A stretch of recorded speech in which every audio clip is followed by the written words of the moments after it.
Hi, everybody. How are you? Hope you're enjoying a bit of sunshine. We're certainly getting some nice sunshine up here in Yorkshire, UK.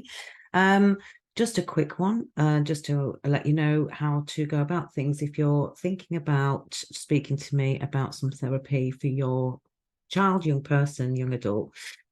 People often say to me, "What do I do? How do I go about it?" This is how it works. So initially, you can book a free consultation with me, which is for about half an hour, 45 minutes, which is a video chat just to sort of discuss what your issues are that you're worried about and get a bit of advice, to meet me meet you, and possibly your child, young person as well, but they don't have to be there for that initial chat if you don't want them to be.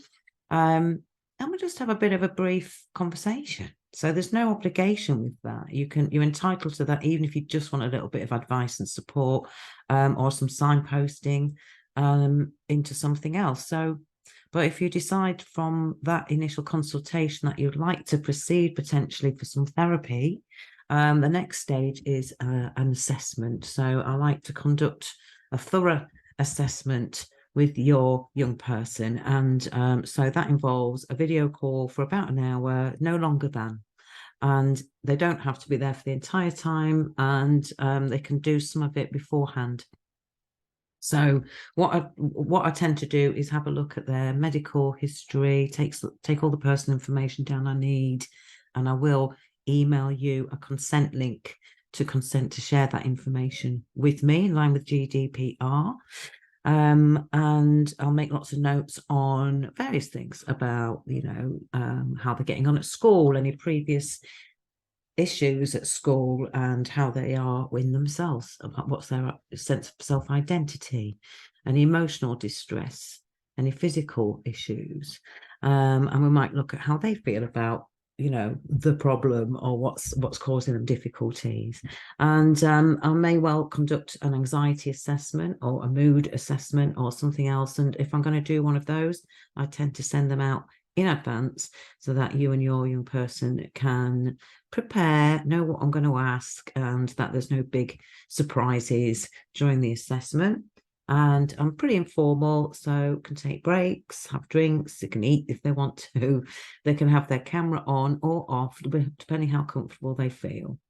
And yeah, so from that assessment, I then put together my recommendations for therapy treatment going forward, and I send you a therapy plan.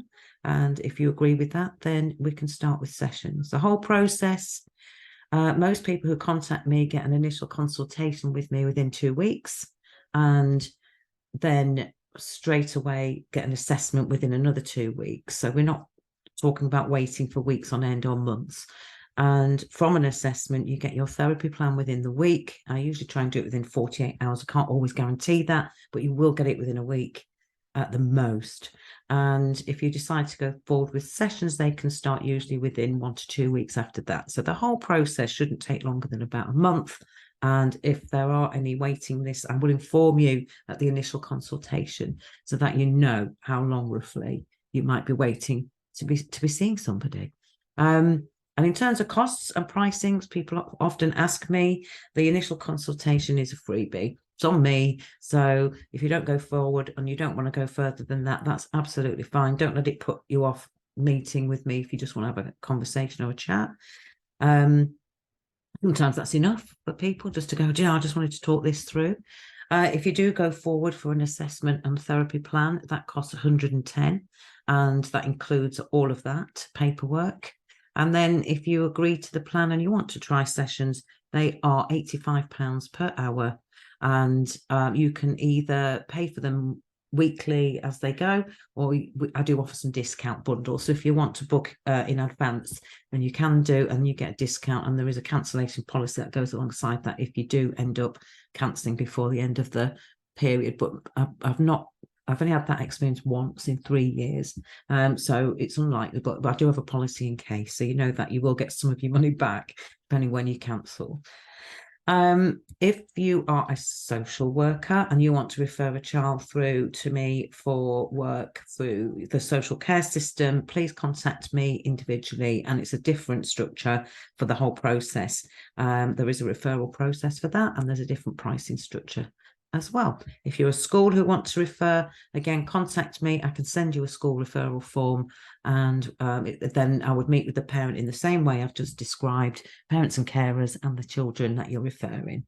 So I hope that kind of gives you an idea of what to expect if you come to me for, just an initial chat, and what goes on after that, so that you've got an idea of the process.